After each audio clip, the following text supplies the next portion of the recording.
there was a lot of crying on TV, and I didn't think you were allowed to cry on TV. That's right. Yeah, if anybody, Right? you're the one that knows. I'm the one that knows. It's embarrassing. Oh, you cry on TV, you're faking it. Oh, yeah. There's no place. You're mentally unstable. Yeah. If you cry on TV. Let me just give you a little recap of the weekend. Character matters. It matters. Oh, God. Telling the truth matters. Please, no. Being a good person matters. I don't know why I'm crying so much, but what got me choked up was the picture of the cab driver. And so I'm very emotional. So when you ask me how I'm feeling right now, I'm sorry. Oh. That's all I can tell you. This is how I feel right now. Nobody knows what it feels like as a black man to be able to speak in this moment. We've elected an old white guy. Stephen Colbert. If you're an immigrant, you don't have to worry if the president's going to be happier to have babies snatched away or send dreamers. Yeah, we know that we want to have all the babies snatched for away. no What are we doing? reason. Right out of the So womb. I started crying again when I heard the bells from Paris. I keep crying. I'm going to cry now. Go away from me. You're going to make me cry. No, We don't care who stop you are. it, Stephen Colbert. We don't care if you voted for us or not. Vindication for a lot of people who have really suffered. This is I can't even, I can't take it. I can't. You're excited. You elected a 78-year-old white guy. Congratulations, everybody. You did it. You came together, and you were able to do that. I'm amazed at this because we were told over and over again throughout your entire career, like the 3 times you cried on the air, and nothing like that. But you shed a quick tear for something that you thought was important. That was a subject of nonstop mockery by people like Stephen Colbert. Yeah. In fact, not even like him. Think Van Jones as well. Would not be surprised. Yeah. I mean, it's interesting It how is, isn't it? they can understand how one side believes in the country. And they can weep, even though they're the ones that are dismantling. All I'm doing is I'm worried about my country. I'm worried about the Constitution. They're saying they're going to get in and alter the Constitution without a vote, without a constitutional amendment vote. I don't know which one of us should be crying.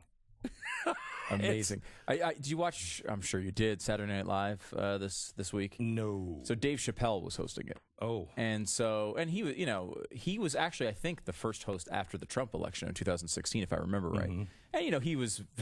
And he's very focused on the idea that apparently, like, everything is about race for so many people in this country. Mm-hmm. It's all that it takes over their entire lives. So I don't know how to quantify that, but he did at one point say, remember, if you are a person who supported Biden, that half the country feels like you did in 2016.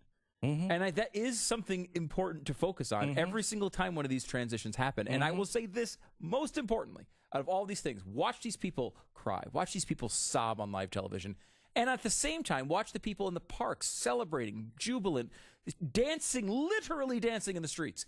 And think of what an insane country we've become, that the government, the president of the United States, the election, can elicit that sort of emotion out of people. That is not how this country was designed. The government should be small enough that it can't do that to people. It shouldn't affect your lives like that. But instead, it dominates everybody's. It won't once you silence the people that are standing in the way of progress.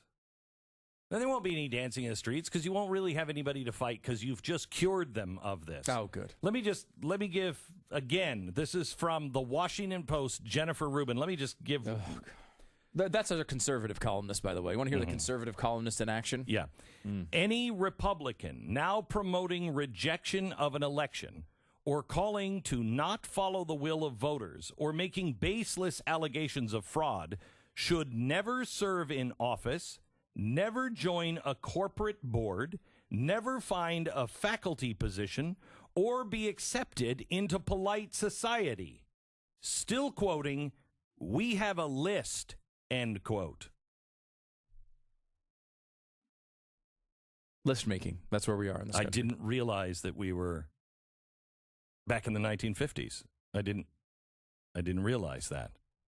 Yeah, list making, not a good idea. Not a good idea. And there's tons of people saying they want to punish every person who was hired by the Trump administration. By the way, lots of people who weren't super pro-Trump. I mean, there was Clinton donors in the administration, people who just thought that they could do the best job they could for the country, even if they didn't fully agree with everything that Donald Trump did.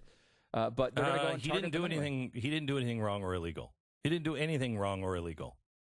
I'm telling you, these guys are going to go after him, and they are going to make people pay for any kind of support. They will. They will do it. They have to. They have to shut down people if you're going to go down this Marxist road. You have to create fear and make sure that you are, let me see, rejected from polite society. Never serve in office, join a corporate board, or find a faculty position. They've got to make a list because that's the only way. The American people reject this Marxist bullcrap. They reject it. The election shows you may have rejected Donald Trump, but we rejected the Marxist. They didn't go for Kamala Harris, shockingly. They went for, I'm going to bring all us together and we're going to have pudding on Friday nights. And I don't care if you're red or blue or green or we're pudding. I actually would support a pro-pudding candidate. I don't think Biden had that in his platform, if his platform was chocolate pudding, butterscotch, whatever you want, Fridays, pudding, I would be. I put a sign in my yard immediately. I want the pudding guy.